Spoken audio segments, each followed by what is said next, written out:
তো hello dear student, তোরা নিশ্চয়ই সবাই জানিস যে তোদের ম্যাথামেটিক্স পরীক্ষার আগে 2.5 ডেজের মতো টাইম আছে রিভিশন করার জন্য। তো সেই রিভিশন যাতে 2.5 ডেজ টাইমটাকে একদম 100% কাজে লাগিয়ে 40 আউট অফ 40, অনেকেরই মনে কোয়েশ্চেন হতে পারে এটা কি পসিবল। হ্যাঁ, একদমই পসিবল। তো সেটা কিভাবে পসিবল তার জন্যই প্ল্যানিং চলছে, তার জন্য একটা আপডেট আমি তোদেরকে দিতে এলাম এই শর্টসের মাধ্যমে।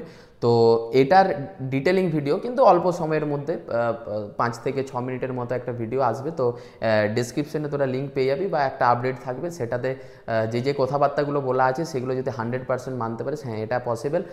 সাথে আরেকটা কথা হচ্ছে যে তোরা যদি আমার সাথে সাথে ওই 2.5 ডেজটা রিভিশন করতে চাস তো কতটা বেশি এক্সাইটেড, কারণ তোদের রেসপন্সে আমার মোটিভেশন জাগাবে যে তোরা যদি ভালোভাবে এক্সাইটেড থাকিস। মানে কমেন্টে অবশ্যই জানা ক্লাস 11 নাকি ক্লাস 12 কী কী জিনিসগুলো চাই, তোরা অবশ্যই কমেন্টে আমাকে জানা, তাহলে আমি সেরকমভাবে আমি ক্লাস ডিজাইন করে আমি সেই 2.5 ডেজ তোদের সাথে সাথে একদম পুরোপুরি লাইভে থাকবো। তো অবশ্যই প্লিজ তোদের একটা কমেন্ট আমাকে মোটিভেশন জাগাবে। তো কমেন্ট অবশ্যই কর, জানা যে তোদের কী কী জিনিসগুলো, আর ক্লাস 11 নাকি 12 এটাও জানা। তো এই আপডেটটা দিয়ে রাখলাম, ওই ভিডিওটা আসবে, তোরা একটু দেখে নে ফটাফট। ওকে, ঠিক আছে, অল দ্য বেস্ট সবাইকে।